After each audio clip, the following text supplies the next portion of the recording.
ఏది అయినా ట్రై చెయ్యి ఆచి చికెన్ మసాలా. ఆచి చికెన్ మసాలా. మధ్యప్రాచ్యంలో యుద్ధం రెండో వారానికి చేరుకుంది. ఇరాన్లోని అణు క్షిపణి కేంద్రాలపై దాడులను అమెరికా, ఇజ్రాయెల్ మరింత ఉధృతం చేశాయి. శుక్రవారం 400కు పైగా స్థావరాలను లక్ష్యం చేసుకున్నట్లు ఇజ్రాయెల్ సైన్యం ప్రకటించింది. ఇరాన్ నౌకాదళాన్ని నిర్వీర్యం చేసినట్లు అమెరికా తెలిపింది. అటు ఇజ్రాయెల్తో పాటు గల్ఫ్ దేశాల్లోని అమెరికా స్థావరాలపై ప్రతిదాడులను ఇరాన్ తీవ్రతరం చేసింది. యుఏఈ, బాగ్దాద్, కువైట్లోని అమెరికా స్థావరాలపై డ్రోన్లు, క్షిపణులను ప్రయోగించింది.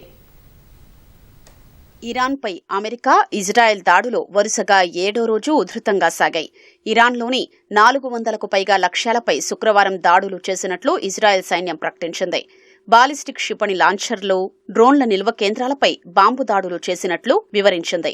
హారూత్ ప్రాంతంలో ఒక రక్షణ వ్యవస్థను తరలిస్తున్న లారీని గుర్తించి ధ్వంసం చేసినట్లు వివరించింది. టెహరాన్లోని అత్యంత ప్రసిద్ధ ప్రాంతమైన ఆజాదీ టవర్ సమీపంలోనూ ఇజ్రాయెల్ దాడులు చేసింది. తూర్పు టెహరాన్లో 2 భారీ పేలుళ్లు వినిపించినట్లు అంతర్జాతీయ మీడియా ప్రతినిధులు నివేదించారు.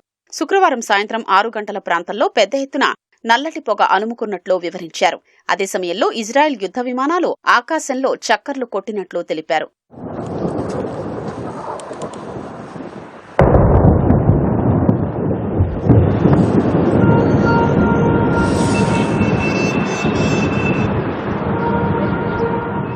మరోవైపు తమ రక్షణ వ్యవస్థల్ని నిర్వీర్యం చేసేందుకు ఇరాన్, హెజ్బొల్లా పరస్పరం సమన్వయం చేసుకుంటూ దాడులకు తెగబడుతున్నాయని ఇజ్రాయెల్ సైన్యం తెలిపింది.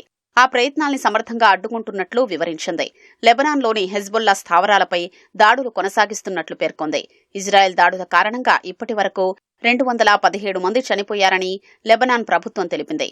అటు ఇరాన్లో అణు స్థావరాల్ని పూర్తిగా ధ్వంసం చేసే లక్ష్యంతో చేపట్టిన ఆపరేషన్ ఎపిక్ ఫ్యూరీ 4 నుంచి 6 వారాల పాటు కొనసాగొచ్చని అమెరికా శ్వేతసౌధం ప్రకటించింది. ఇరాన్ నౌకాదళానికి చెందిన 30కి పైగా నౌకల్ని అమెరికా సైన్యం ముంచేసిందని, ఆ దళం ప్రస్తుతం పోరాడలేని స్థితికి చేరుకుందని శ్వేతసౌధం కార్యదర్శి కరోలిన్ లెవిట్ చెప్పారు. అమెరికా సైనికులు ప్రాంతీయ స్థావరాలకున్న బాలిస్టిక్ క్షిపణి ముప్పును విజయవంతంగా అడ్డుకున్నామని ఆమె పేర్కొన్నారు.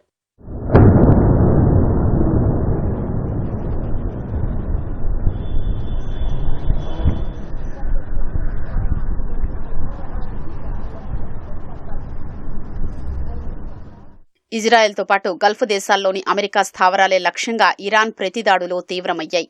గత శనివారం పాఠశాలపై దాడికి ప్రతీకారంగా యుఏఈలోని అమెరికా స్థావరంపై దాడి చేసినట్లు ఇరాన్ రెవల్యూషనరీ గార్డ్స్ తెలిపారు. దక్షిణ ఇరాన్లోని మినాప్ కౌంటీలో గత శనివారం ఒక బాలికల ప్రాథమిక పాఠశాలపై జరిగిన దాడిలో విద్యార్థులు సహా 150 మందికి పైగా మరణించారని ఇరాన్ అధికారులు పేర్కొన్నారు.